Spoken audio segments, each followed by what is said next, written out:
as pessoas elas eram confinadas numa sala, né? Uma das coisas que ele cita no livro, né? E que nessa sala as pessoas elas ficavam vendo vídeos com as palavras velho, idoso, dificuldade, a cirurgia, doença, e que uma das coisas que eles mediam era a mobilidade dessas pessoas antes e depois de entrar na sala. Nossa! E sempre que essas pessoas saíam da sala, elas andavam mais devagar. Que doideira isso. Elas falavam com mais calma e elas pensavam mais antes de responder. E aí ele falou, bom, isso é interessante. Vamos ver que lado, se isso funciona para os dois lados. Eles pegavam outro grupo de pessoas, colocavam na sala e colocavam uma série de cenas de agressão, de violência. E depois eles pegavam e olhavam o comportamento dessas pessoas na sala, na antessala, né, dessa projeção, né, o que era o comportamento entre elas. E quando elas saíam, elas falavam mais rápido, mais nervosamente, e que mudava, por exemplo, a forma delas ouvirem. Né? Então, em vez de elas ouvirem querendo se comunicar, entender, elas ouviam querendo responder. Uhum. Então que essa questão do comportamento, ela também é definida pelo ambiente no sentido não objetivo entre está havendo violência, mas a sensação que aquele ambiente produz.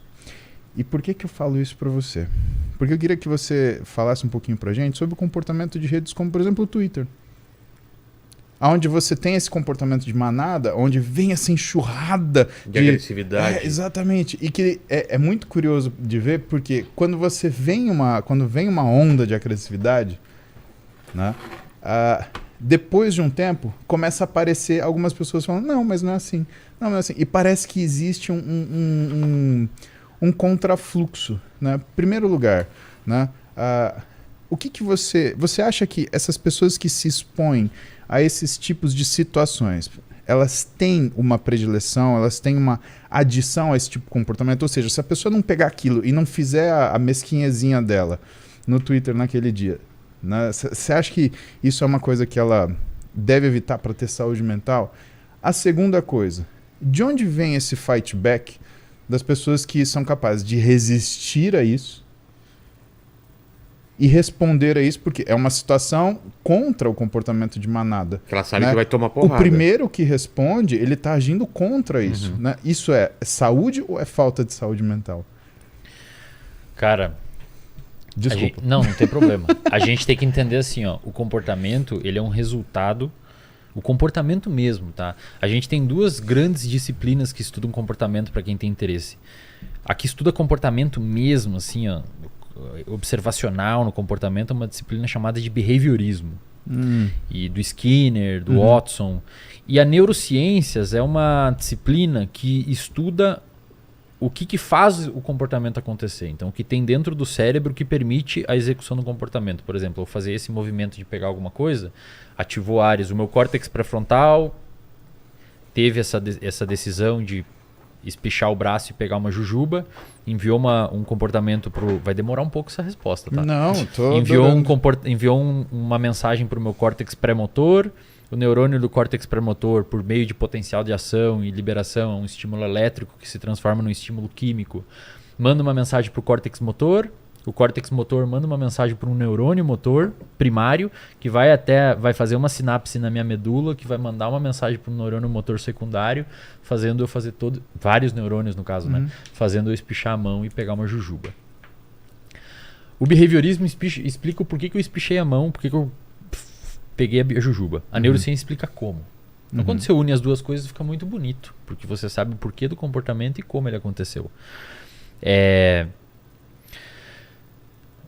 O comportamento, ele, uma vez executado, seja um comportamento de hate, seja um comportamento de resistência ao hate, seja um comportamento qualquer, tanto na rede social ou fora, ele vai ser, o que vai determinar se ele continua acontecendo ou não, vai ser a consequência que ele gerou. Interessante. Se o seu comportamento for punido, ele tende a deixar de existir. Se o seu comportamento for reforçado, ele tende a continuar existindo probabilisticamente. É sempre uma probabilidade. O problema é que nunca é bonitinho assim. Porque o seu comportamento é punido e reforçado ao mesmo tempo. Uhum. E aí o que vai determinar qual que tem mais relevância ou não para a probabilidade da emissão novamente daquele comportamento?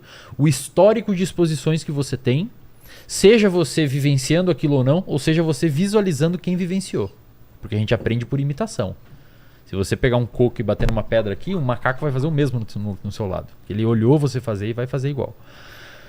Então, se você for uma pessoa que sempre acompanhou gente na internet, sempre ficou ali de butuca, dando uma olhada, e um dia você viu que choveu hate numa galera, cara, dependendo do seu histórico de vida e do quantas a gente chama de contingências, quantas vezes você acessou esse hateamento, ou você viu, ou sofreu, ou emitiu, qualquer tipo de interação que você teve com hate, dependendo de e toda a sua outra história, as pessoas que falaram pra você que é legal fazer hate ou que não é legal, e isso vai acumulando no seu cérebro, todo esse afunilamento de engramas semânticos, de memórias experienciais, eles vão determinar se você vai executar um comportamento de hate ou não.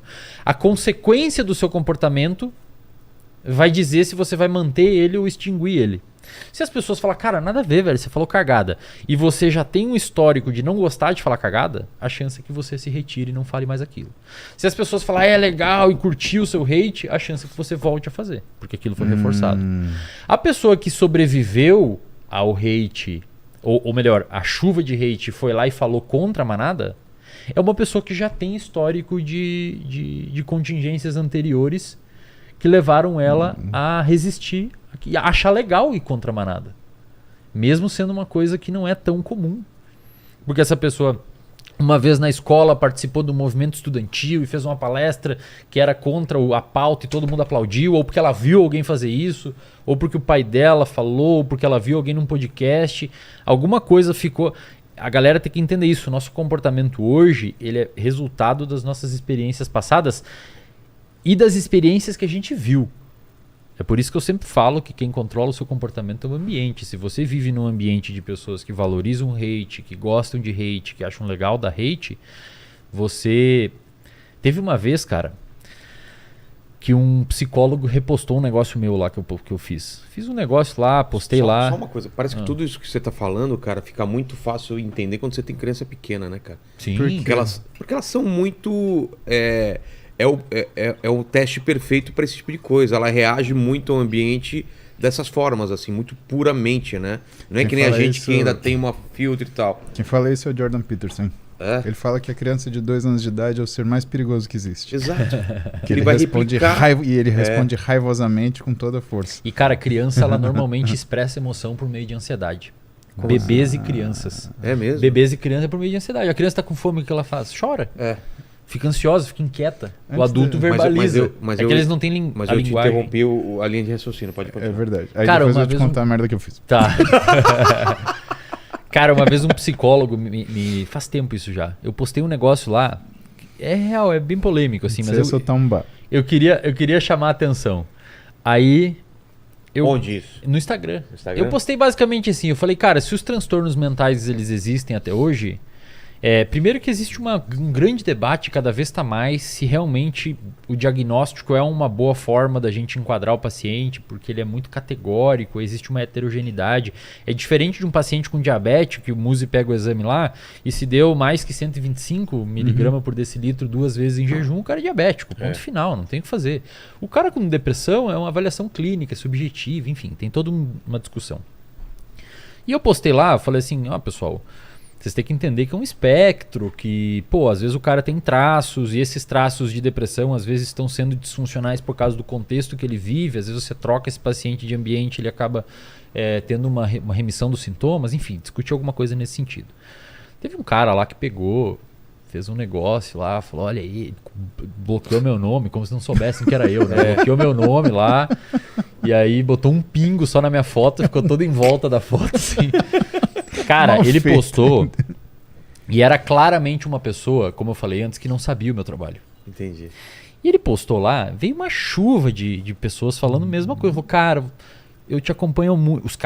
Cara, você receber uma crítica desse jeito de um seguidor seu é a pior coisa que você pode fazer, porque você fez cagada. O cara comentava assim, muita gente comentou assim, pô, cara, te acompanho faz tempo e tal, você é um cara que estuda, é um cara culto, traz várias reflexões interessantes pra nós aqui. Claramente você não acompanha o Wesley, cara, porque ele não é isso, é um recorte o que você pegou, ele fala muito além, enfim, desbruxaram o cara lá. E aí me mandaram o post, e eu comentei lá. E eu comentei exatamente isso. Falei, cara, o que está acontecendo é o seguinte.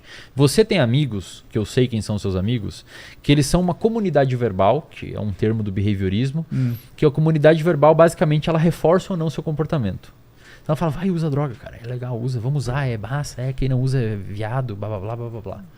E eu sei que ele tem uma comunidade verbal que eles se reforçam para continuar fazendo esse tipo de comportamento. E eu falei lá, você tem uma eu vou te explicar, eu falei bem assim, eu vou te explicar o que aconteceu.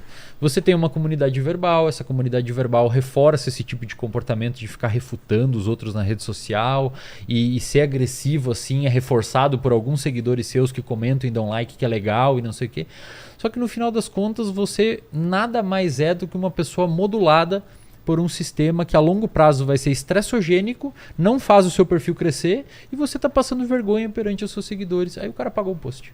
Entendi. Entendeu? Então, a galera tem que entender, tomar muito cuidado, cara. Porque às vezes você, para pertencer num grupo, começa a ter comportamentos que você nem reconhece. E aí eu vejo Não sei se eu respondi sua pergunta, cara. Respondeu.